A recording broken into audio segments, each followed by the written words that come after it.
Hey guys, मैं दीप चैटर्जी। स्वागत कीजिए मुझे आपके इस प्यारे यूट्यूब चैनल चैटर्जीज एड्यू में। तो आज की इस वीडियो में हम लोग एप्लीकेशन ऑफ कैलकुलस का डाउट डिस्कशन करने वाले हैं, जो कि बहुत दिन बाद करने वाले हैं। हाँ, तो भाई का डाउट था, वो बहुत ही मेहनत से वो टाइप किया था और मैं इतना दिन लगा दिया यार, बहुत सॉरी उसके लिए। मैं लिटरली सॉरी बोलता हूँ, कान पड़ गए। चलो तो देख ही लेते हैं डाउट्स।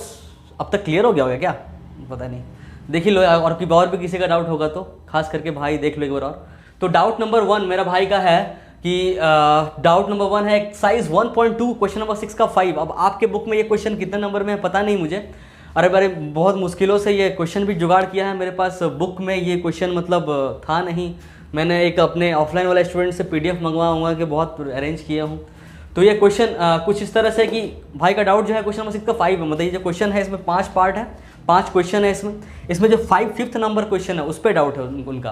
पर हम लोग एक बार पूरा ही देख लेंगे क्या क्या है, थोड़ा सा रिवीजन भी हो जाएगा और ज़्यादा टाइम दे लेंगे। ज़्यादा टाइम हम लोग 5 में देंगे, ठीक है। A company sells its products at the rate of ₹6 per unit. एक कंपनी है जो अपना प्रोडक्ट को सेल कर रहा है ₹6 पर यूनिट। एक यूनिट का ₹6 लग रहा है। मतलब सिंपल सा बात है कि उसके पास सेलिंग प्राइस ऑफ 1 यूनिट कितना आ रहा है। एक माल बेच रहा है, 1 यूनिट बेच रहा है, तो पैसा कितना आ रहा है ₹6, ठीक।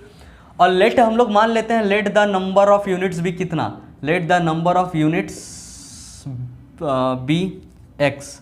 जितना भी यूनिट का बात कर रहे हैं हम लोग, बेचेंगे खरीदेंगे जो भी प्रोडक्शन करेंगे सब एक्स करेंगे, एक्स, ओके। तो उसके बाद क्या बोल रहे हैं, तो VC, अच्छा एक्स अगर यूनिट हो रहा है तो SP ऑफ एक्स यूनिट्स कितना हो जाएगा, SP ऑफ एक्स यूनिट्स कितना हो जाएगा, तो 6 into x that is 6x।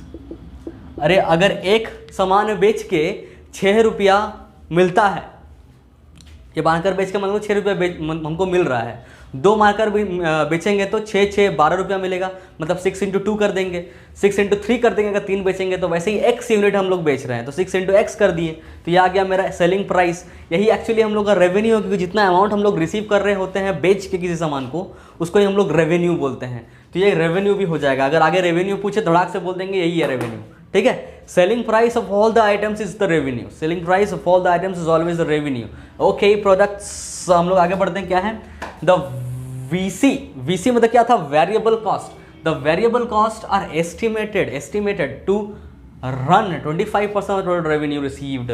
मतलब जो वेरिएबल कॉस्ट है ना, वो टोटल रेवेन्यू का 25% है। टोटल रेवेन्यू का 25% क्या है, वेरिएबल कॉस्ट। तो हम लोग वेरिएबल कॉस्ट कितना बोल सकते हैं, वेरिएबल कॉस्ट जो है वो 25% है। ऑफ किसका, ऑफ रेवेन्यू का, ऑफ रेवेन्यू। और मैंने क्या बताया, selling price of all the items is nothing but the revenue, okay. तो 25% का मतलब क्या होता है, परसेंट, पर मतलब बाई, और सेंट मतलब 100, और ऑफ का मतलब इंटू, और रेवेन्यू है 6x। तो ये मेरा आ जाएगा VC। इसे थोड़ा काट छाट देते हैं, ट्रिमिंग 25 4 ज़ा 100, 2 2 ज़ा 4, 2 3 ज़ा 6, तो ये मेरा आ गया 3x/2 दैट इज 1.5x। तो वेरिएबल कॉस्ट कितना आ गया मेरे पास, ₹1.5x। ये मेरा वेरिएबल कॉस्ट हो गया। तो मेरा वेरिएबल कॉस्ट निकल गया। If the fixed cost for the product are, अच्छा ये भी गिवन है, फिक्स्ड कॉस्ट मेरे पास गिवन है। फिक्स्ड कॉस्ट कितना दिया हुआ है, 4500 भी आप लोग बोल सकते हैं। ये दिया हुआ है मेरा फिक्स्ड कॉस्ट। फाइंड क्या करने बोल रहा है, फाइंड करने बोल रहा है पहला चीज फाइंड करने बोल रहा है टोटल रेवेन्यू। टोटल रेवेन्यू कितना है, तो यही तो है यार, ₹6x ईजी है, मिल गया। नंबर दूसरा क्या बोल रहा है, टोटल कॉस्ट फंक्शन कितने के बराबर होता है, कॉस्ट फंक्शन होता है fixed cost plus variable cost के बराबर। ये होता है हम लोग का फिक्स्ड कॉस्ट फंक्शन का फॉर्मूला। फिक्स्ड कॉस्ट है कितना यहाँ पे 4500 प्लस वेरिएबल कॉस्ट कितना निकाले हम लोग 1.5x। तो ये मेरा आ गया कॉस्ट फंक्शन। 2 आंसर निकल गया, ये निकल गया, मतलब पहला निकल गया और दूसरा निकल गया। थर्ड वाला क्या बोल रहा है, प्रॉफिट फंक्शन का फॉर्मूला कितना होता है, क्या होता है, मतलब प्रॉफिट फंक्शन। क्या ये दिख रहा है, विजिबल है क्या नीचे, मैं एक बार चेक कर लेता हूँ। हाँ नीचे विजिबल है। नीचे में बोल रहा है हम लोग का, सॉरी नीचे में नहीं बोल रहा है, थर्ड नंबर में बोल रहा है प्रॉफिट फंक्शन होता क्या है, P कैपिटल लिखते हैं और X लिखते हैं, और प्रॉफिट फंक्शन होता है कितना रेवेन्यू जनरेट हुआ, उससे हम लोग माइनस कर देते थे कॉस्ट फंक्शन को, कितना पैसा आया और कितना लगाएं। 100 रुपये आया, हम 80 रुपये लगाए थे, तो मेरा 20 रुपये ना प्रॉफिट हुआ। कितना लगाएं उसको हम लोग बोलते हैं रेवेन्यू फंक्शन, सॉरी कितना लगाए नहीं, कितना आया, मतलब टोटल पैसा कितना आया उसमें से कितना लगाएं उसको बोलते हैं कॉस्ट फंक्शन। दोनों का जो सब्ट्रैक्शन होता है, डिफरेंस होता है, उसी को क्या बोलते हैं प्रॉफिट। तो रेवेन्यू है कितना, रेवेन्यू है मेरा 6x माइनस CX कितना है, CX है ये पार्ट, ये दिस माइनस दिस, मतलब ये हो जाएगा 4500 और प्लस 1.5x लिखेंगे पर ब्रैकेट में माइनस के साथ खुलेगा तो ये माइनस हो जाएगा, माइनस 1.5x। तो 6 माइनस 1.5 कितना हो जाएगा 4.5, 4.5 ही ना आएगा 4.5x और माइनस 4500, ये आ गया मेरा प्रॉफिट फंक्शन, मतलब मेरा थर्ड वाला भी निकल गया, प्रॉफिट फंक्शन निकल गया। क्या ये दिख रहा है, हाँ दिख रहा है।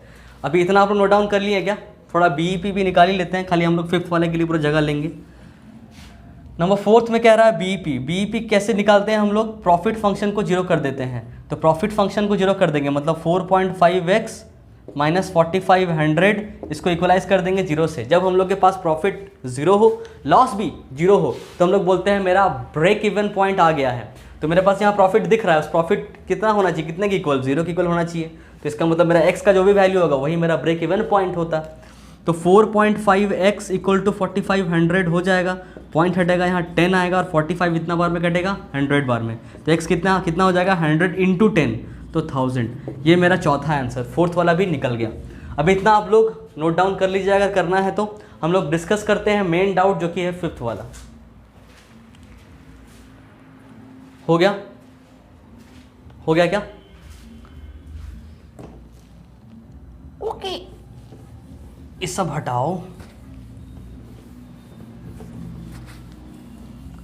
अभी जो नेक्स्ट डाउट है, मतलब नेक्स्ट क्वेश्चन है 5th नंबर, वो क्या कह रहा है, number of units the company must sell to cover its fixed cost, मतलब कितना यूनिट बेच दे ताकि उससे जो रेवेन्यू आए वो उसके फिक्स्ड कॉस्ट के बराबर हो जाए।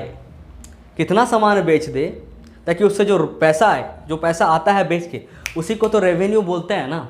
तो वो रेवेन्यू कितने के बराबर होना चाहिए, फिक्स्ड कॉस्ट के बराबर होना चाहिए। तो इसमें कुछ नहीं करना है, इसमें कुछ नहीं करना है, इसमें बोला है कि जो पैसा कितना बेचेगा ताकि जो पैसा आएगा, तो पैसा जो आएगा उसको रेवेन्यू बोलेंगे। तो रेवेन्यू कितना है टोटल 6x है, टोटल रेवेन्यू 6x है। और ये कितने के बराबर होना चाहिए, ये कितने के बराबर होना चाहिए, ये बराबर होना चाहिए कितने के बराबर, ये बराबर होना चाहिए कितने के बराबर फिक्स कॉस्ट के बराबर, 4500 बराबर। अब आप लोग बोलिएगा तो x तो आप पूरा ले लिए सामान, आपको कैसे पता, हो सकता है x कम भी हो, x जो आएगा x तो आ जाएगा ना अलग कुछ सामान कि x कितना यूनिट्स है, कितना यूनिट्स बेचेंगे, तो x यूनिट बेचेंगे मान लेते हैं, ताकि क्या हो जाए फिक्स्ड कॉस्ट के बराबर क्या आ जाए, प्रॉफिट मतलब रेवेन्यू आ जाए, पैसा आ जाए। तो पैसा कैसे आएगा, समझ में, एक यूनिट का दाम कितना है 6 रुपया, ठीक है। तो मान लो हम y यूनिट बेच रहे हैं तो उससे पैसा कितना आ रहा है 6y रुपया, 6 इंटू वाई। और यही 6 इंटू वाई जो रुपया है, यही वो मतलब y यूनिट जो है ये वही यूनिट है जिस इतना हम लोग बेच देते हैं अगर, तो जो पैसा आता है वो फिक्स्ड कॉस्ट के बराबर होता है। तो इस इतना बेचने पे कितना पैसा आया मेरे पास 6y, तो यही तो फिक्स्ड कॉस्ट के बराबर हुआ ना। तो इसी को कर देंगे ना हम लोग कि 6y जो है वो 4500 के बराबर है। तो यहाँ पे हम वेरिएबल किसको माने, y को हम x लेके भी मान सकते हैं। कंफ्यूजन ज़्यादा हो रहा होगा तो आप लोग y मान लीजिए, कोई दिक्कत वाली बात नहीं है। तो यहाँ से जो y होगा, y वही वाला नंबर ऑफ यूनिट्स होगा जिसको बेचने पे और उससे पैसा आने पे जो भी पैसा आ रहा हो वो फिक्स्ड कॉस्ट के बराबर है। तो 6y इक्वल टू 4500, तो 4500 डिवाइडेड बाई क्या हो जाएगा 6 हो जाएगा। इसको काटेंगे तो कितना आ रहा है देख लेते हैं, 6 7 42 और 42 3 और 30 6 और 30 और 0, मतलब y इक्वल टू आ गया 750। मतलब 750 यूनिट्स अगर हम बेचते हैं तो उससे जो रेवेन्यू जनरेट होता है वो एग्जैक्टली मेरे फिक्स्ड कॉस्ट के बराबर होगा। चेक करके देख लेते हैं, 750 आइटम्स हम बेचे, एक आइटम में 6 रुपया लगता है, तो 750 आइटम अगर बेचते हैं तो कितना आएगा मेरे पास, इससे इंटू मल्टीप्लाई कर देंगे 6, और इसको मल्टीप्लाई करने के बाद कितना आना चाहिए फिक्स्ड कॉस्ट के बराबर, जो कि है कितना, जो कि 4500 है।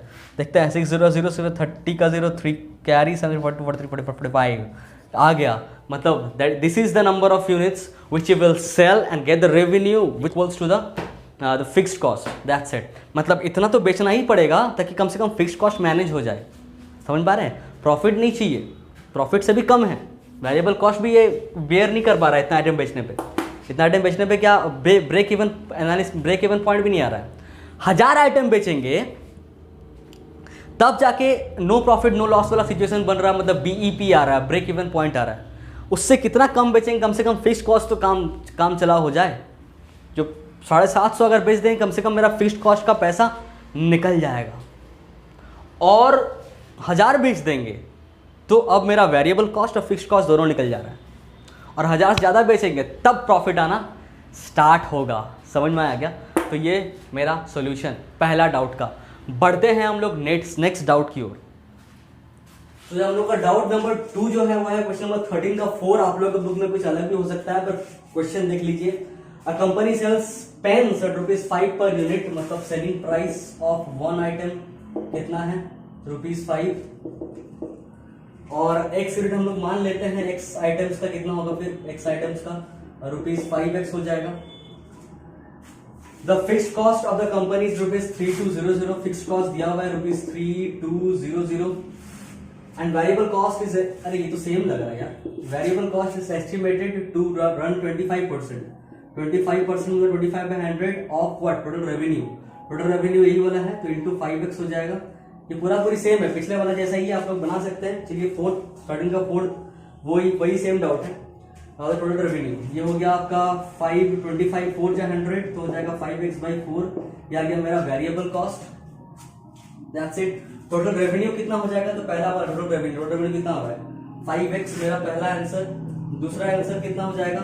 CX cost function equals to the fixed cost, मतलब 3200 plus variable cost that 5x/4। ये मेरा आंसर। नंबर 3 में क्या कह रहा है? नंबर 3 में कह रहा है BEP में क्या किया जाता है? RX is equals to CX किया जाता है। RX है कितना? RX है 5x। CX है कितना? 3200 प्लस 5x/4। तो 5x minus 5x/4 equals to 3200, तो हो जाएगा यहाँ पे 20x। यहाँ पे एलसीएम लेंगे हम लोग 4, तो हो जाएगा यहाँ पे 20x minus 5x equals to 3200। ये हो जाएगा मेरा 15x और इधर 3200 इंटू 4, तो x इक्वल्स टू कितना आ जाएगा? 3200 इंटू 4/15। ये 15 से काटते हैं, 5 3 15 और 5 6 जा 30, 2 और 0 25, 4 जा 20 एंड 0। उसके बाद और कटेगा क्या? और उसके बाद नहीं कट रहा है, तो जो भी होगा आप लोग देख लीजिएगा सॉल्व करके x कितना आ रहा है।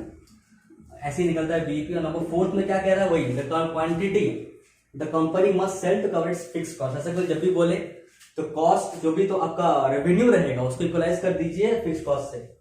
तो मेरा कितना है? 5x है मेरा रेवेन्यू, और इक्वलाइज कर देंगे फिक्स्ड कॉस्ट कितना है? 3200। तो x इक्वल टू जो भी आएगा दैट इज आवर आंसर, 3200 और बाई 5। तो 5 6 जा 30, 2 और 0 5 4 जा 20 और 0, मतलब 640 यूनिट्स मेरा आंसर। आपका डाउट इसी में था जो कि आ गया। 640 यूनिट अगर बेचता है तो उससे जो पैसा आता है रेवेन्यू वो फिक्स कॉस्ट के बराबर आ जाएगा। आप चाहे तो चेक कर सकते हैं 640 यूनिट अगर बेचेंगे तो कितना पैसा आएगा। 640 इंटू 5, क्योंकि हर एक प्रोडक्ट में हमको कितना मिल रहा है? 5 रुपया। तो 640 इंटू अगर 5 करते हैं तो 3200 आने वाला है। आप चेक करके देख सकते हैं। बढ़ते हैं हम लोग नेक्स्ट क्वेश्चन में। ये तो सिमिलर सा था यार। तो हम लोग का जो एक्सरसाइज 1.2 का नेक्स्ट डाउट है, थर्ड डाउट, वो है the demand x of a अच्छा 2 बार लिखा हुआ है। The demand x of a commodity in terms of price P is given bye price P छोटा पी है। ये छोटा पी के टर्म में एक कमोडिटी का डिमांड मतलब एक्स दिया हुआ है। क्या दिया हुआ है? तो ये दिया हुआ है, वो हम लोग लिख लेते हैं x equals to 1/9 245 minus 7p। ये क्वेश्चन नंबर 15 है एक्सरसाइज 1.2 का एमएल अग्रवाल का। और अगर आपके बुक में एडिशन चेंज है तो हो सकता है आसपास का कोई कुछ क्वेश्चन होगा। आप लोग देख लीजिएगा कौन सा क्वेश्चन है ये पूरा ही डाउट है। इसमें कुछ 15 का 1 15 का 2 भाई ने नहीं लिखा था, तो ये पूरा ही हम लोगों को डिस्कस करना है। तो चलिए, और आप लोग भी अगर डाउट है तो डाउट नीचे कमेंट कीजिए, मैं वेट कर रहा हूँ। और भी डाउट सेक्शन 2 भी हम लोग लाएंगे। और साथ में ये भी बताइए कि और सेक्शन सी के अलावा किस चैप्टर का वन शॉट वीडियो आप लोगों को चाहिए, मैं वो भी अपलोड करूँगा। तो देखते हैं क्या हुआ, क्या किया जाए। उसके बाद है क्या दिया हुआ है, the average cost is ₹20 per unit. Average cost दिया हुआ है, एवरेज कॉस्ट मतलब AC कितना दिया हुआ है, ₹20। एवरेज कॉस्ट कैसे निकलता है, इसका फॉर्मूला क्या होता है, total cost function divided by number of units x। Cost function को डिवाइड कर देते हैं नंबर ऑफ यूनिट्स x से, तो वो क्या दे देता है हमको, एवरेज कॉस्ट दे देता है, जो कि 20 के बराबर है। Find in terms of p, क्या निकालना है, CX निकालना है। तो CX इक्वल टू क्या होता है, CX इक्वल टू होता है x इंटू AC।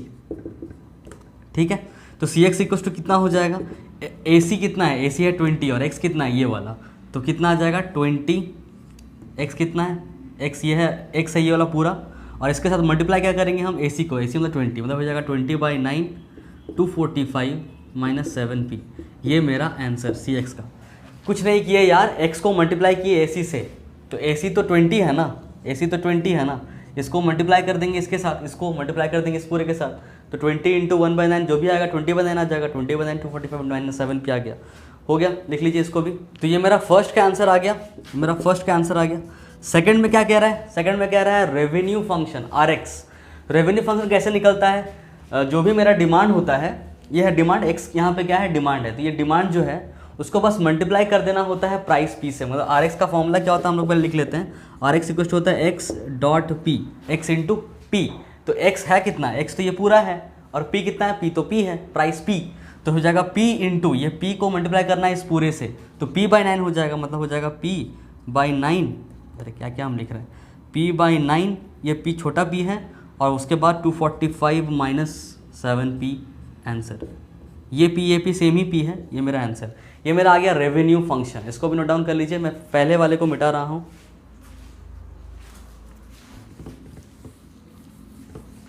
उसके बाद हम लोग क्या बोला गया है, उसके बाद हम लोग बोला गया प्रॉफिट फंक्शन PX। प्रॉफिट कैसे निकलता है, तो थर्ड वाले के लिए जो प्रॉफिट फंक्शन निकालना है उसके लिए हम लोग करते हैं RX माइनस CX, ये करना होता है। RX है कितना, RX इतना है P/9 245 माइनस 7p, और माइनस CX कितना आया था, CX आया था हम लोग का 20/9 245 माइनस 7p। इसको सॉल्व कर देने से जो आएगा वही मेरा प्रॉफिट फंक्शन होगा।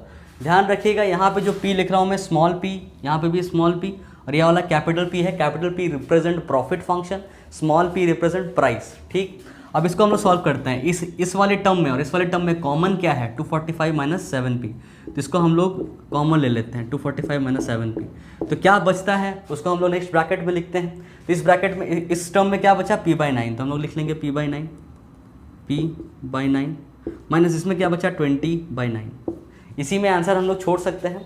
अगर सॉल्व करना है तो आप कर भी सकते हैं इस तरह से कि कुछ यहाँ पे P-20 आ जाएगा, मतलब P-20, और साथ में इधर 1/9, और साथ में 245 माइनस 7p आंसर। यहाँ पे एलसीएम लेंगे तो 9 आएगा, P-20 आ जाएगा, तो 1/9 को बाहर निकाल दे रहे हैं, तो 1/9 P-20 245 माइनस 7p। ये मेरा आ गया थर्ड वाला प्रॉफिट फंक्शन, हो गया। अभी हम लोग आते हैं हम लोग के फोर्थ क्वेश्चन में। 1 2 3 तो हो गया, 1 2 3 हो गया। फोर्थ क्वेश्चन कैसा कह रहा है कि द प्राइस P, छोटा p निकालिए, एंड लेवल ऑफ आउटपुट मतलब x निकालिए, एट विच प्रॉफिट इज 0, इसमें प्रॉफिट 0 आया हो। तो प्रॉफिट तो मेरा यही है, प्रॉफिट को 0 करना है, मतलब क्या करना है, नंबर फोर्थ वाला हम लोग कर रहे हैं, इसी पार्ट को क्या कर देना है, 0 कर देना है, मतलब 1/9 P-20 245 माइनस 7p, ये पूरा क्या आ जाना चाहिए, 0 आ जाना चाहिए। जब 0 आएगा तो इस p का वैल्यू कितना होगा वो पूछ रहा है, और उस p में x कितना होगा। तो देखते हैं, तो ये 1/9 तो उधर चल जाएगा, 0 हो जाएगा, तो आइदर दिस इक्वल टू 0 और दैट दिस इक्वल टू 0। तो P-20 अगर 0 हुआ, आइदर P-20 इक्वल टू 0, तो P इक्वल्स टू 20 आ रहा है। अगर P 20 हुआ तो x कितना होगा वो निकाल लेते हैं हम लोग। तो फॉर्मूला क्या है, x equals to 1/9 245 minus 7 into P, 7 into 20 करेंगे 140 आएगा। तो इधर से हम लोग सॉल्व करेंगे, कितना आता है देख लेते हैं। 245 माइनस 140 हम लोग करेंगे, 245 माइनस 140 105 आ रहा है, और डिवाइड करेंगे हम लोग इसको 9 से, तो हम लोग आ जाएगा कुछ 11, वो लंबा चौड़ा आ रहा है, तो हम लोग खाली लिख लेंगे इतना x इक्वल्स टू 105/9 इतना आ रहा है हम लोग के पास x। इन केस अगर और में 245 इक्वल्स टू 7p कर देते हैं और p इक्वल्स टू 245/7 आ जाता है, तो इन दैट केस 245/7p का वैल्यू कितना आएगा देख लेते हैं। 245 डिवाइडेड बाई 7 हम लोग के पास आ जा रहा है 35। मतलब अगर प्राइस 35 कर दिया जाए तो कितना आउटपुट हम लोग करना पड़ेगा ताकि प्रॉफिट ज़ीरो हो। 1/9 और माइनस 245 माइनस 7 इंटू 235, 735 साइड 245 ही आएगा, तो ज़ीरो आ जा रहा है। तो यहाँ पे x इक्वल टू कितना आ जा रहा है 0। तो ये वैलिड नहीं होगा, नॉट वैलिड। ये वैलिड इसलिए नहीं होगा क्योंकि यहाँ पे हम लोग मैन्युफैक्चर कर ही नहीं रहे, पूरा बात ही मतलब मैन्युफैक्चर करना तो होगा ना, कुछ x डिमांड कुछ तो रहना होगा ना। डिमांड कुछ है ही नहीं तो प्राइस के बारे में हम लोग क्या ही क्लेम कर सकते हैं। डिमांड कुछ होगा तभी प्राइस के बारे में कुछ बोलेंगे, इसलिए ये वाला हम लोग कंसिडर करेंगे। तो ये मेरा आंसर है और दूसरा आंसर ये है। मतलब फोर्थ वाले का दो आंसर है। द प्राइस, तो प्राइस कितना है 20 रुपीज़ और and level of output at which profit is 0। तो लेवल ऑफ आउटपुट कितना होना चाहिए 105 डिवाइडेड बाय 9 इतना होना चाहिए हम लोग का डिमांड, या फिर level of output at which profit क्या होना चाहिए 0 होना चाहिए। ये आ गया मेरा सॉल्यूशन क्वेश्चन नंबर 3 डाउट का। पता नहीं क्वेश्चन नंबर एक्सरसाइज 1.2 का 15। तो एक्सरसाइज 1.2 का इतना ही डाउट है मेरे पास।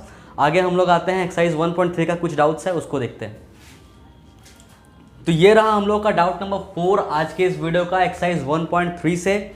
तो किसी ने बोला है ये 5 का 2 है, बट बहुत जनों ने ये कमेंट किया है, बहुत सारा कमेंट है। मतलब ये बहुत कॉमन क्वेश्चन, कॉमन डाउट आया है। क्वेश्चन नंबर 4 भी आप लोग कुछ बोल रहे थे, क्वेश्चन नंबर 4 का सेकंड शायद ये वही है, देख सकते हैं आप लोग, क्योंकि एक ही जन 5 का 2 वही आप लोग हमको थोड़ा सा हिंट दिया है एवरेज कॉस्ट। जब भी आप डाउट लिखिए तो एक्सरसाइज लिखिए, साथ में क्वेश्चन नंबर लिखिए, साथ में 2-3 वर्ड उस क्वेश्चन का स्टार्टिंग का 2-3 वर्ड लिख दीजिए ताकि थोड़ा आइडेंटिफाई हो पाए, क्योंकि एडिशन टू एडिशन चेंज होता है, ठीक है क्वेश्चन, तो सही रहेगा। देखिए तो आप लोग का यही डाउट था, the average cost function for x unit of a commodities दिया हुआ है, एवरेज कॉस्ट दिया हुआ है कुछ एक्स के टर्म में, और उसके बाद ये वाला आप लोग पूछे थे, ये वाला, so that the marginal average cost is given by this x m C minus c x by x square, x into marginal cost minus cost function divided by x का स्क्वायर। और जो फर्स्ट क्वेश्चन है वो शायद बन गया होगा आप लोग का, फाइंड द मार्जिनल कॉस्ट वाला।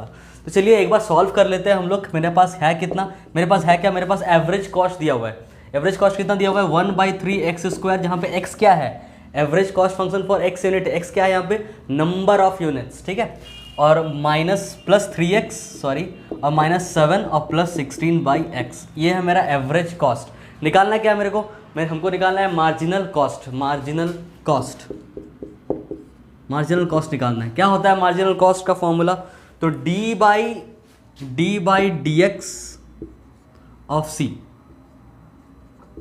D by D x of c x, ये होता है मेरे पास। मार्जिनल लगा हुआ है किसके आगे, कॉस्ट के आगे, मतलब कॉस्ट का ही क्या करना है डी बाई डी एक्स कर देना है, खत्म। अब मेरे पास कॉस्ट फंक्शन है ही नहीं, मेरे पास क्या है एवरेज कॉस्ट है। एवरेज कॉस्ट कैसे आता है, कॉस्ट फंक्शन में ही एक्स को डिवाइड करते हैं तो मेरे पास कॉस्ट फंक्शन आता है। फिर से एवरेज कॉस्ट कैसे आता है, कॉस्ट फंक्शन में ही अगर हम लोग एक्स को डिवाइड कर देते हैं तो मेरे पास एवरेज कॉस्ट आता है। तो ये जब दिया रहे और एवरेज कॉस्ट निकालना रहे तो कॉस्ट फंक्शन में हम लोग एक्स डिवाइड कर देंगे। पर अगर कॉस्ट फंक्शन ही नहीं दिया हुआ है, एवरेज कॉस्ट दिया हुआ है, तब क्या करेंगे, तब ये वाला फॉर्मूला लगा देंगे एक्स इंटू एवरेज कॉस्ट। जहाँ जहाँ एवरेज कॉस्ट है हर एक टर्म में एक्स मल्टीप्लाई कर दीजिए, कॉस्ट फंक्शन निकल जाएगा। तो एवरेज कॉस्ट पता है, इसी में हम लोग क्या कर देंगे एक्स मल्टीप्लाई कर देंगे। मतलब कॉस्ट फंक्शन निकालना है आसान। क्या AC में एक्स मल्टीप्लाई कर दीजिए, इसमें एक्स मल्टीप्लाई करेंगे तो हो जाएगा 1/3 एक्स का क्यूब, इसमें एक्स मल्टीप्लाई करेंगे तो हो जाएगा प्लस 3x स्क्वायर, इसमें एक्स मल्टीप्लाई करेंगे तो हो जाएगा माइनस 7 इंटू एक्स, और इसमें एक्स मल्टीप्लाई करेंगे तो ये एक्स गायब हो जाएगा, सिर्फ 16 बच जाएगा, एक्स कट जाएगा ना। तो ये मेरा CX आ गया। अब जब CX आ गया तो इसको d बाई डी एक्स, मतलब इसको डिफ्रेंशिएट कर देंगे विद रिस्पेक्ट टू एक्स, तो मेरा क्या आ जाएगा मार्जिनल कॉस्ट आ जाएगा। ये आराम से निकल जाएगा। चलिए निकालते हैं। MC equals to d by D x of क्या CX कितना है, तो ये पूरा है 1/3x cube plus 3x square minus 7x plus 16। ये चीज़ कैसे करते हैं डिफ्रेंशिएट, तो पिछले वीडियो में हम लोग अगर नहीं देखे हैं तो वो एप्लीकेशन ऑफ कैलकुलस वाला वीडियो जो थर्ड है, शायद थर्ड वाला वीडियो, उसका लिंक मैं डिस्क्रिप्शन में दे दूंगा। उसमें मैंने हल्का सा डिस्कस किया था डिफ्रेंशिएशन, हल्का फुल्का। तो वो आप लोग देख लीजिएगा, अगर नहीं देखना है तो कोई बात नहीं, इसी में थोड़ा बहुत समझ जाएंगे। अगर आपको पता है ऑलरेडी तो इसी में समझ जाएंगे थोड़ा बहुत। इसमें क्या करते हैं हम लोग, जब भी इस टर्म का हम लोग करेंगे तो जो कांस्टेंट टर्म दिख रहा है ना कोफिशिएंट, वो आ जाता है बाहर, उसको छेड़छाड़ नहीं करना है। अगर अकेला एक कांस्टेंट टर्म होता है तो उसका जीरो हो जाता है। अकेला कोई कांस्टेंट टर्म का अगर डिफ्रेंशिएट करते हैं, उसके साथ कोई अगर वेरिएबल नहीं है, अकेला एकदम कांस्टेंट टर्म है, तब उसका डिफ्रेंशिएशन क्या होगा, जीरो हो जाएगा। बट कोई कोफिशिएंट, ये कोफिशिएंट है, ये कांस्टेंट टर्म नहीं बोल सकते, ये कांस्टेंट टर्म नहीं है, इसके ये एक वेरिएबल है। तो इस वेरिएबल में एक कोफिशिएंट होता है, उस कोफिशिएंट वाला चक्कर अगर रहा तो वो कोफिशिएंट बाहर हो जाएगा, जैसा वैसा लिख देंगे। और यहाँ पे x का पावर समथिंग रहेगा, कुछ कांस्टेंट टर्म, तो इसका पावर जो समथिंग है तो वो समथिंग वाला चीज़ यहाँ आ जाएगा। और फिर x को जैसा है वैसा लिख देंगे, और वो समथिंग जो पावर में था उसको 1 घटा देंगे, 3 था तो 2 कर देंगे, प्लस इस 3 को जैसा है वैसा लिख देंगे कि ये कोफिशिएंट है। यहाँ x का स्क्वायर है, मतलब ऊपर 2 है, समथिंग में 2 है पावर में, तो उस 2 को ऐसे इंटू में लिख देंगे नीचे, फिर x को लिख देंगे उसके बगल में, और वो पावर जो भी था उसको 1 कम कर देंगे। 2 था 1 कम मतलब 1, मतलब लिखेंगे नहीं, लिखने की ज़रूरत है नहीं। -7 को जैसा है वैसा लिखेंगे, x के ऊपर कुछ नहीं है, मतलब 1 है तो 1 को भी इधर लिखेंगे इंटू 1, पर उसको लिखने का ज़रूरत है नहीं। और x का पावर क्या हो जाएगा, 1 घट जाएगा, मतलब 1 - 1 0 हो जाएगा। x का पावर 0 मतलब 1, मतलब आपको कुछ लिखने का ज़रूरत नहीं है। अरे यार 7x है, 7 को जैसा है वैसा लिख दो, इसका पावर 1 है तो इंटू 1 लिखो, फिर यहाँ पे x जैसा है वैसा लिख दो, और 1 का पावर 1 घटा दो मतलब 1, तो हो जाएगा 7 1 जा हो जाएगा 7, और इंटू x का पावर 1 - 1 0, तो 7 इंटू समथिंग का पावर 0 क्या होता है, 1 होता है, तो 7 ही आ जाएगा ना, तो 7 ही लिख दें, इसलिए कुछ और नहीं किए। +16 कांस्टेंट टर्म अकेला है, क्या होता है, 0 होता है, मतलब ये मेरा आ गया। यहाँ पे देख सकते हैं 3 3 कट जाएगा, और मैं कहीं इसको लिख दूँ, कहाँ लिखूँ, यहाँ पे लिख देता हूँ, हटाओ इसको।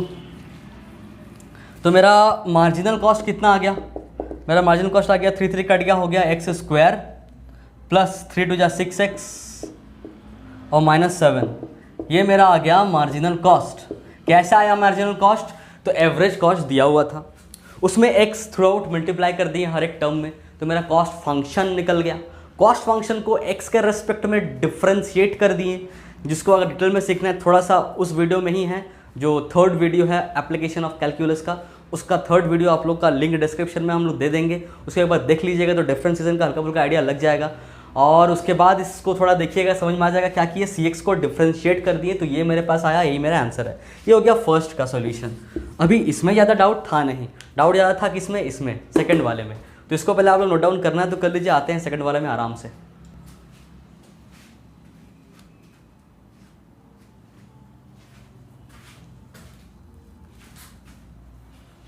हो गया, मिटाऊं इसको मैं, ओके। तो सेकंड वाला में कह रहा है क्या कि so that MAC equals to कितना है, equals to given by XMC, ये प्रूव करना है, ये प्रूव दैट है, prove that MAC equals to XMC minus CX by x²। ठीक है, MAC कैसे निकलता है, मार्जिनल एवरेज कॉस्ट। तो मार्जिनल जिसके आगे लगा हुआ है, जिसके भी आगे लगा हुआ है, जैसे एवरेज कॉस्ट के आगे मार्जिनल कॉस्ट लगा हुआ है, मार्जिनल लगा हुआ है, तो मार्जिनल के बाद जो भी है एवरेज कॉस्ट, उसका डिफ्रेंशिएशन करना है। तो हम लोग क्या करेंगे, मार्जिनल एवरेज कॉस्ट निकालने के लिए d/dx कर देंगे, किसका, तो m के बाद क्या है, AC है, तो AC का डिफ्रेंशिएट कर देंगे, इतना ही करना है। और AC मेरे पास गिवन है यहाँ पे, इसका डिफ्रेंशिएट करना है, ईजी तो है, चलिए करते हैं। हम किसको सॉल्व कर रहे हैं, LHS को सॉल्व कर रहे हैं, ये MAC निकाल रहे हैं हम लोग, तो MAC निकाल रहे हैं, ठीक है। तो d/dx ऑफ AC, तो हो जाएगा d/dx ऑफ AC है कितना, 1/3x² plus 3x minus 7 plus 16/x, ये है। इसको सॉल्व करेंगे तो 1/3 बाहर आ जाएगा, इसको करेंगे इंटू 2 यहाँ पे, और x एक कम हो जाएगा, प्लस 3 हो जाएगा बाहर, x है तो x का कितना होता है, 1 होगा, क्योंकि x का पावर 1 है ना, 1 इधर आएगा, और x का पावर क्या हो जाएगा, 1 - 1 मतलब 0, तो 1 इंटू x का पावर 0 मतलब 1 इंटू 1, तो ये हो जाएगा 1, मतलब ये पार्ट 3 सिर्फ रहेगा, माइनस सिर्फ कांस्टेंट टर्म का 0, और प्लस इसका कितना होगा, थोड़ा सा कॉम्प्लिकेटेड है, ये एक्चुअली है कितना, ये है 16x का पावर -1, क्योंकि यहाँ पावर 1 है, ऊपर चढ़ाएंगे तो क्या होगा, -1। तो ये तो आपका कोफिशिएंट है, जैसा है वैसा लिख देंगे हम लोग। जो पावर है वो आ जाता है इंटू में, और इंटू फिर लिखते हैं x, और पावर को 1 घटा देते हैं, -1 को 1 घटा देंगे तो -2 हो जाएगा, -1 क्या होता है -2। तो कितना कितना आ गया देख लेते हैं। यहाँ पे आ गया 2/3x + 3 और प्लस माइनस माइनस और 16 1 जा 16 और x का पावर 2 नीचे आ जाएगा ऐसे। तो ये आ गया मेरा MAC, ये LHS आया। अब RHS को भी हम लोग सॉल्व करेंगे तो यही चीज़ आना चाहिए, तो हम लोग बोल देंगे प्रूव हो गया। दैट्स इट, इतना ही तो करना है। चलिए RHS निकालते हैं। इतना आप नोट डाउन कर लीजिए क्या? हाँ इतना कर ही लीजिए, नहीं तो मैं उस साइड को मिटा देता हूँ। क्वेश्चन हो गया होगा, मैं क्वेश्चन को मिटा दे रहा हूँ।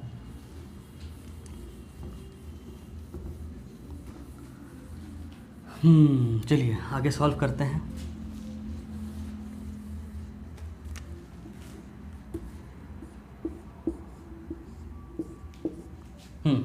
अभी RHS क्या है? RHS मेरा RHS है XMC - CX/x²। तो x इंटू MC कितना है? ये वाला part, x² + 6x - 7 minus CX कितना आया था? तो एवरेज कॉस्ट जितना भी था, एवरेज कॉस्ट कहीं दिख रहा है? ये एवरेज कॉस्ट था मेरा, इसी में हम लोग x मल्टीप्लाई किए थे, याद है क्या? एवरेज कॉस्ट में x मल्टीप्लाई करने पे क्या आता है? CX आता था। इसमें मल्टीप्लाई कर दीजिए x से, तो 1/3 आ जाएगा, माइनस है यहाँ पे 1/3x क्यूब x³ यहाँ 3x² -7x और +16 यहाँ पे लिखते हैं +16। दिख रहा है क्या बोर्ड? हाँ दिख ही रहा होगा, इधर तो दिखता है क्या। तो और बाई x² है यहाँ पे। इसको सॉल्व करने पे क्या आ जाएगा? ये चीज़ आना चाहिए, ये चीज़ आना चाहिए। चलिए सॉल्व करते हैं, देखते हैं। पहले तो मल्टीप्लाई कर देते हैं यार। x इंटू x² तो हो जाएगा x³ + 6x² मतलब ये इससे मल्टीप्लाई, ये इससे मल्टीप्लाई, ये इससे मल्टीप्लाई होगा, तो ये 6x² और -7x माइनस यहाँ पे माइनस ब्रैकेट खुलेगा तो 1/3x³ हो जाएगा, माइनस प्लस -3x² हो जाएगा, माइनस माइनस +7x हो जाएगा और माइनस प्लस -16 हो जाएगा और बाई x²। कुछ कटे वटेगा कि नहीं कटेगा? हाँ एक कटा, -7x + 7x, ये दोनों कट गया। सही है भाई। यहाँ पे है x³, यहाँ है -1/3x³, मतलब यहाँ है 1, यहाँ -1/3, मतलब 1 - 1/3 करेंगे तो कितना आएगा? 3 - 1/3 मतलब 2/3 करके दिखाएं। तो ये 2/3, ये वाला और ये वाला को हम सॉल्व किए तो आया कितना? 2/3x³, ये आ गया। फिर x² है प्लस 6x² माइनस 3x² तो हो जाएगा +3x², प्लस माइनस +6 है -3 है तो +3x² होगा ना, तो हो जाएगा +3x²। तो ये भी सॉल्व, ये भी सॉल्व, तो ये सॉल्व, ये कट गया, -16 बचा। और बाई क्या है? बाई है x²। अब क्या करेंगे? हर एक टर्म को x² से डिवाइड कर देंगे। तो इस टर्म को अगर डिवाइड करेंगे x² से हो जाएगा 2/3 और 3 गो x से 2 गो x कट जाएगा तो एक ही x बचेगा, तो 2/3x। इसको डिवाइड करेंगे x² से, x² कट जाएगा तो हो जाएगा +3 बचेगा बस, और माइनस है तो माइनस लिख देंगे और 16 बाई क्या हो जाएगा? x²। ये आ गया मेरा RHS। देखिए दोनों सेम है कि नहीं? ये 2/3x + 3 -16/x², मतलब हम लोग बोल सकते हैं देयरफॉर LHS = RHS प्रूव्ड। यही लिखने तो मज़ा आता है भाई। LHS = RHS proved. क्या किए? ये चीज़ हम लोग को प्रूव करना था। MAC = XMC - CX/x²। ठीक, तो यहाँ पे क्या किए हम लोग? पहले तो MAC निकाल लिए। MAC कभी भी मार्जिनल के साथ जो भी चीज़ चिपका हुआ हो, मार्जिनल एंड समथिंग, उस समथिंग का डिवाइड कर दीजिए तो वो चीज़ निकल जाएगा। मतलब मार्जिनल एवरेज कॉस्ट, जैसे मार्जिनल कॉस्ट रहता था तो डिवाइड ऑफ कॉस्ट कर देते थे, तो मार्जिनल एवरेज कॉस्ट है तो एवरेज कॉस्ट का डिवाइड कर दिए। एवरेज कॉस्ट था क्या? तो वो तो वही तो क्वेश्चन में गिवन था, तो हम लोग क्या कर दिए? उसका डिवाइड करके ये निकाल दिए। तो ये मेरा पार्ट निकल गया, LHS पार्ट। अब RHS पार्ट निकालना था, तो क्या था RHS में? XMC - CX/x²। तो x इंटू MC अभी थोड़ा देर पहले निकाले थे फर्स्ट पार्ट में, वही चीज़ मैंने यहाँ पे लिख दिया, और माइनस CX क्या होता है? एवरेज कॉस्ट का ही, जो कि एवरेज कॉस्ट यहाँ दिख रहा है आपको। इसी में x से मल्टीप्लाई कर देने पे एवरेज कॉस्ट फंक्शन निकलता है। तो x से मल्टीप्लाई कर दिए इसी इक्वेशन में और उसको लिखते गए ब्रैकेट के अंदर, और बाई x² जैसा है वैसा लिख दिए। इसको सॉल्व किए तो मेरा यही चीज़ आ गया जो पहले आया था MAC में। तो LHS = RHS = प्रूव हो गया मेरा। ठीक, नोट डाउन करना है तो आप लोग कर लीजिए या फिर खुद से बनाइए। तो ये रहा हम लोग का नेक्स्ट डाउट, एक्सरसाइज 1.3 का डाउट नंबर 5, जो कि है verify that d by D x a C equals to 1/x M C minus A c. Directly ये प्रूव करने आए हैं तो वो वीडियो में ऑलरेडी मौजूद है, थर्ड वीडियो में एप्लीकेशन ऑफ कैलकुलस का, इसका लिंक डिस्क्रिप्शन में, पहला लिंक आपको जो मिलेगा वही है, उसमें आपको मिलेगा ये चीज़ का डेरिवेशन भी। पर यहाँ पे डिराइव करने नहीं बोला है, इस चीज़ को जो डिराइव करके आया था उसको वेरीफाई करने के लिए बोल रहा है फॉर दिस एंड दिस। ठीक है, तो हम लोग एक करके देख लेते हैं, दूसरा शायद बन जाए आप लोगों का, ट्राई कीजिएगा एक बार। D by D x of A C equals to 1/x M C minus A C. इसमें भी हम लोग वही करेंगे, पहले एल एच एस को सॉल्व करेंगे, कुछ आंसर लाएंगे, इक्वेशन 1 बोल देंगे, फिर आर एच एस को सॉल्व करेंगे, कुछ सॉल्व करके और एल एच एस के जितना लाएंगे और फिर बोलेंगे L H S equals to R H S, और फिर मजा वाला बात बोलेंगे वेरीफाइड। ठीक, तो D by D x of A C, D by D x of A C. अब ए सी होता क्या है, तो ए सी होता है सी एक्स बाई एक्स। ए सी होता है क्या, तो डी बाई डी एक्स हम लोग लिख देंगे और सी बाई एक्स लिख देंगे, क्योंकि एवरेज कॉस्ट का मतलब ये है कॉस्ट बाई एक्स। तो यहाँ पे हम लोग क्या करेंगे, हम लोग ये करेंगे कि जब भी u बाई वी होता है, डिफ्रेंशिएट जब भी हम लोग u बाई वी का करते हैं तो हम लोग v को नीचे लिख के स्क्वायर कर देते हैं, ऊपर फिर v को लिखते हैं और इंटू कर देते हैं du को, मतलब डिफ्रेंशिएट ऑफ u को, और फिर माइनस करते हैं और u को जैसा है वैसा उतार देते हैं और फिर v का डिफ्रेंशिएट कर देते हैं, मतलब dv कर देते हैं। यहाँ पे भी सेम करेंगे, पहले नीचे वाले को लिख देंगे और उसका स्क्वायर कर देंगे, फिर नीचे वाले को ऊपर जैसा है वैसा लिख देंगे और c का क्या कर देंगे, dc कर देंगे, ऐसा मतलब D by D x of C ये कर देंगे, D by D x of C कर देंगे। माइनस क्या करेंगे, u जैसा है वैसा लिख देंगे, मतलब c को जैसा है वैसा लिख देंगे, और नीचे वाले का डिफ्रेंशिएट कर देंगे, मतलब D by D x of x कर देंगे। ठीक, इतना ही करना होता है। तो यहाँ पे हम लोग का आएगा क्या वो देख लेते हैं, x D by D x of C. अब ये चीज़ चैलेंजिंग है, इसका हम लोग को डिफ्रेंशिएट करना है, इसको साइड में कहीं करते हैं। तो c है मेरा कितना, root under A X plus B, root under A X plus B plus C, इसका हम लोग करना है डी बाई डी एक्स। तो पहले इसका करते हैं, इसका हो जाएगा क्या, इसका हो जाएगा, पहले इसका करेंगे तो ए एक्स प्लस बी का पावर ये है लिखा हुआ क्या 1/2 है ये एक्चुअली, और इसका पावर, इसका c है ये कांस्टेंट है, इसका 0 हो जाएगा, इसको हम लोग सोचेंगे नहीं, हटाओ इसको, खाली इसका काम करना है, मतलब एक्स प्लस बी का पावर 1/2। तो पहले 1/2 जैसा है वैसा लिख देते हैं, क्योंकि x का power n D by D x अगर रहता है तो फॉर्मूला क्या होता है इसका, n x n-1। ये फॉर्मूला हम लोग को जानना है, अगर x का पावर n है कुछ तो n रह जाता है आगे, फिर x को लिखते हैं और पावर को 1 घटा देते हैं। तो यहाँ पे भी n 1/2 है, 1/2 लिख दिए, और यहाँ पे x प्लस बी मतलब x का काम कर रहा है लिख दिए, और 1/2 को माइनस कर देंगे 1 से, 1/2 माइनस 1, आधा माइनस 1 कितना होता है, 1/2 माइनस 1 मतलब कितना होता है, माइनस आधा, मतलब ये हो जाएगा माइनस हाफ। इतना तो समझ में आ गया, पर क्या ये x है, यहाँ पे तो x का बात किया था पर ये x है ही नहीं, ये तो x प्लस बी है। ऐसा कंडीशन जब होता है किसी और चीज़ को मान के किसी का काम करते हैं, मतलब ये x है नहीं, x प्लस बी है, पर x प्लस बी को ही हम लोग थोड़ा देर के लिए क्या मान लिए, x प्लस बी को ही थोड़ा देर के लिए हम लोग x मान लिए। तो इस ऐसा जब केस होता है कि थोड़ा देर के लिए उसी को x मान ले रहे होते हैं, तब लगता है चेन रूल। और चेन रूल क्या होता है नहीं पता तो थोड़ा बहुत पता होना चाहिए आपको। अगर डिफ्रेंशिएशन एकदम ही नहीं आता है तो कमेंट कीजिए नीचे, मैं अलग से वीडियो बना दूंगा, और नहीं तो यूट्यूब में बहुत सारा डिफ्रेंशिएशन का वीडियो अवेलेबल है, आप लोग एक बार जाके देख सकते हैं यार, टाइम बहुत कम है आप लोग का अभी।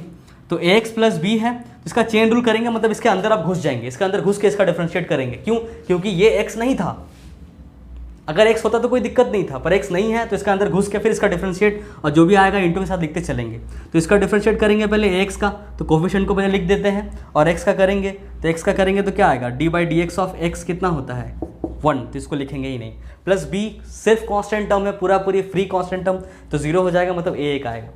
अच्छा, इसको हम लोग क्या लिख सकते हैं, ऐसा कुछ लिख सकते हैं क्या, हाफ, और ये ax प्लस बी का पावर -1/2 है, नीचे आएगा तो प्लस 1/2 हो जाएगा, और प्लस 1/2 हो जाएगा, मतलब रूट ax प्लस बी इसको बोल सकते हैं, और a एक ऊपर है तो इस a को ऊपर चढ़ा देते हैं। तो ये मेरा आया, क्या आया, a/2 root under ax plus b, मतलब इस पूरे का ये चीज़ आया। अब मैं इसको हटा रहा हूँ, नहीं समझ में आया तो कोई बात नहीं, डिफ्रेंशिएशन आप लोगों का वीक है। अगर डिफ्रेंशिएशन वीक है तो आप अलग से वीडियो दूसरा कुछ देखिए, नहीं तो वेट कीजिए, अगर या फिर कमेंट कीजिए, और अगर डिफ्रेंशिएशन में दिक्कत नहीं है तो समझ में आ गया होगा। चलिए अब इसका करते हैं माइनस सी को जैसा है वैसा उतार देंगे, मतलब उस चीज़ को जैसा है वैसा लिख देंगे, एक्स प्लस बी और प्लस सी ऐसा लिख देंगे, और D by D x of x क्या होता है, फिर से 1, इसको लिखने का ज़रूरत नहीं है, और बाई क्या है एक्स स्क्वायर। अब इस एक्स स्क्वायर को इससे भी डिवाइड कर देते हैं, इससे भी डिवाइड कर देते हैं। जब इससे डिवाइड करेंगे तो क्या होगा, एक्स ए बाई 2x² और root under ax plus b. तो यहाँ से x और ये स्क्वायर कट जाएगा, मतलब ये हट जाएगा और ये हट जाएगा, मतलब बचेगा क्या, a/2x root under x plus b minus इधर क्या होगा, इधर होगा ax प्लस बी प्लस सी और बाई क्या x²। ये आया मेरा LHS, इसको हम लोग बोल देंगे इक्वेशन 1। ठीक है, अब हम लोग सॉल्व करेंगे RHS को, मतलब इस पार्ट को, और देखेंगे यही चीज़ आ रहा है कि नहीं आ रहा है। ईजी है, कुछ करना तो है नहीं, बट थोड़ा सा देखने में कॉम्प्लिकेटेड लग रहा है। तो मैं क्या करूं, जॉब छोड़ दूं, हाँ सॉरी तो क्या करें, कहाँ मिटाएं, किधर मिटाएं, आप लोग नोट डाउन करिए, इसी को मिटाते हैं यार, इसको रहने देंगे, बाकी सब चीज़ को मिटा देंगे। हो गया हो गया हो गया हो गया हो गया ओके, इसको मैं हटा रहा हूँ और 1/x MC माइनस AC कर रहे हैं, RHS सॉल्व कर रहे हैं। ये आ गया मेरा LHS। RHS में क्या करेंगे, 1/x फिर MC क्या होता है, मार्जिनल कॉस्ट। मार्जिनल कॉस्ट कैसे निकालते हैं, तो मार्जिनल के बाद क्या है, कॉस्ट है, तो कॉस्ट का क्या कर देंगे, डिफ्रेंशिएशन। आप लोग को याद होगा कि मार्जिनल के बाद जो भी चीज़ है उसका डिफ्रेंशिएशन कर दीजिए। तो मार्जिन के बाद कॉस्ट है, तो कॉस्ट का मतलब इसी चीज़ का डिफ्रेंशिएशन कर देंगे। तो इस चीज़ का डिफ्रेंशिएशन कैसे करते, थोड़ा देर पहले हम लोग देख चुके हैं। क्या होगा, 1/2 और ax प्लस बी नीचे आ जाता था और एक a आता था ऊपर में ऐसे, ठीक, और प्लस c का 0। तो ये आ गया MC। कैसे आया MC आया c को डिफ्रेंशिएट करके। डिफ्रेंशिएट आप लोग खुद से एक बार फिर से कीजिएगा इसको। और माइनस AC कैसे आता है, इसी को डिवाइड करने पे, किससे डिवाइड करने पे, x से। c/x होता है ये, c कितना है, root under ax plus B plus सी और बाई x कर दिए। अब यहाँ पे है बाई 1/x, बाहर में 1/x तैयार है, तो इस x को मल्टीप्लाई कर देंगे तो क्या होगा, तो a बाई ये x मल्टीप्लाई होगा तो हो जाएगा नीचे 2x ax प्लस बी और minus root under ax plus B plus c by x into x मतलब x²। ये आ गया मेरा RHS इक्वेशन 2। ये LHS और RHS का शकल देखिए तो मैच हो रहा है कि नहीं। देयरफॉर हम लोग बोल सकते हैं ना कि LHS is equals to RHS, और फिर सब वो वाला घड़ी जिसमें हम लोग लिखते हैं वेरीफाइड, और बहुत मज़ा आता है, तो वेरीफाइड है। हो गया।